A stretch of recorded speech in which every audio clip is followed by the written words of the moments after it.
So I said, let's build a new house. We won't have to worry about doing any more work for a long time. Yeah, that didn't happen. So if you're a follower of my channel, you probably know that my family and I built a log home a couple years ago. And in the process of building the home, we didn't build the garage right away. And the reason was we didn't want to run out of money, and we figured we'd put the garage on the back burner and build it after the house was done. And our intention was to build a matching log garage to match the house. We put down the foundation and the stem wall and all that, and we were ready to build the garage, but we wanted to finish the house first. Then COVID struck, and prices on materials skyrocketed. Material shortages, everything. So what we thought was going to be a $30,000 matching log garage was suddenly $65,000, and it wasn't in our budget. So I considered stick building, and then I started looking at other options like metal garages, and ultimately I decided on a metal building, and we've been super, super happy with the metal garage. But there is one problem with them. In the summer, it's hot like an oven, and in the winter, it's cold like a freezer. There's like no temperature control at all whatsoever. So for the last 3 years, I've been telling myself, I gotta insulate the garage, and I just couldn't get around to it. And then this spring and summer, I started doing my research. I was thinking of buying some of those froth packs and trying to, do a DIY insulation.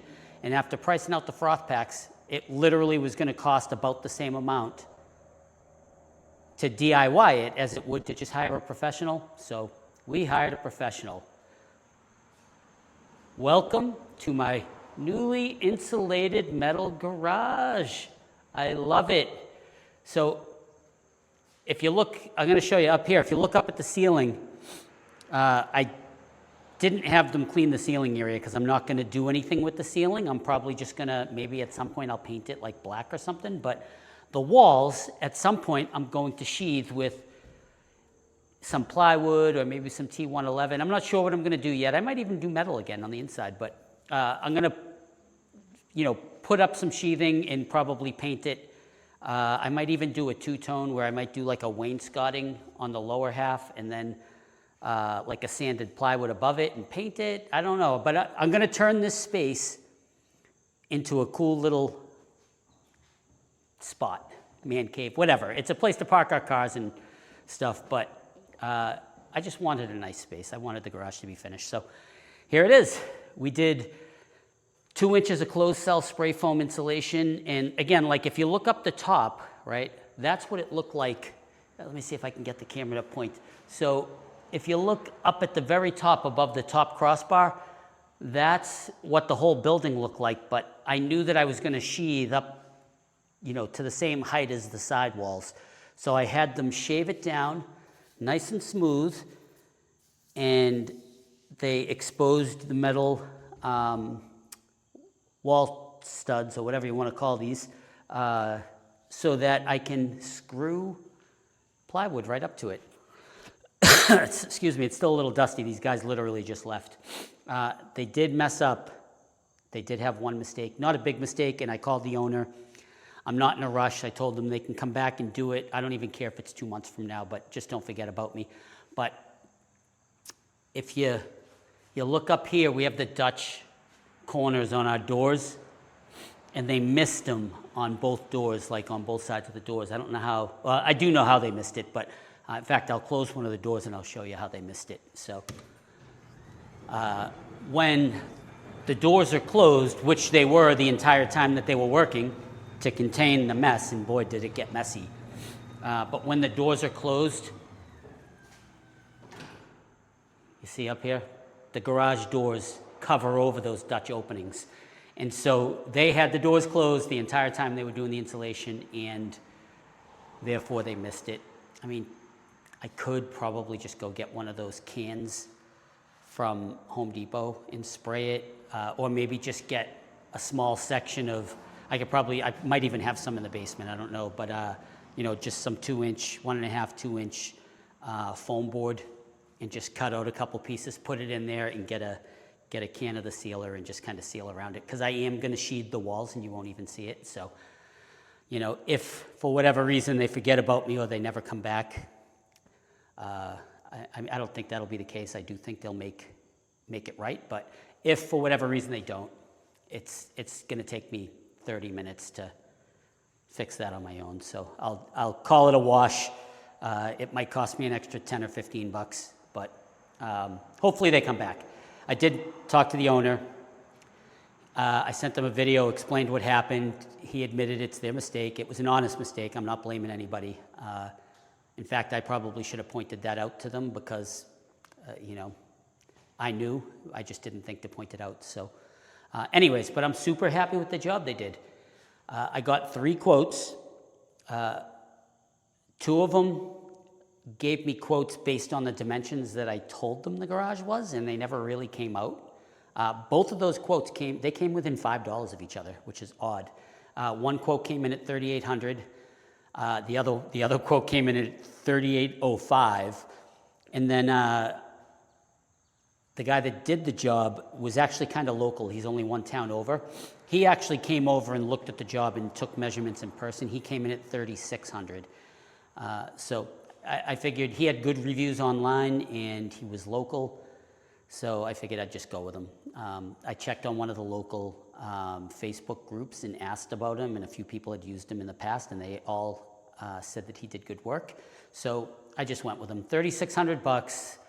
I know it sounds like a lot of money, but to be honest with you, I priced out those froth packs, and it was going to cost like $2,900 plus tax or something like that. I don't know. It was going to be just over $3,000, like $3,050 or something, to get the froth packs, enough froth packs to do it. But then I also had to deal with not knowing how to do it before. I had to deal with the learning curve, so I don't know if there was going to be waste. So at the very least, it was probably going to cost me close to $3,600, even as a DIY project. So I feel like $36 was a reasonable price. So anyways, this is the proper way to insulate a garage, folks. I've seen some videos where people do their whole garage with foam board insulation, and closed cell is the only way to go for this stuff. I've seen people use that bubble wrap foil insulation, and I've seen people use that like reflective insulation, and none of that's going to really insulate your garage. You're always going to have moisture issues. And also with a garage like this, there's always little air gaps and places for bugs and rodents and stuff to make their way in. And at least by doing spray foam insulation, it seals up all the gaps.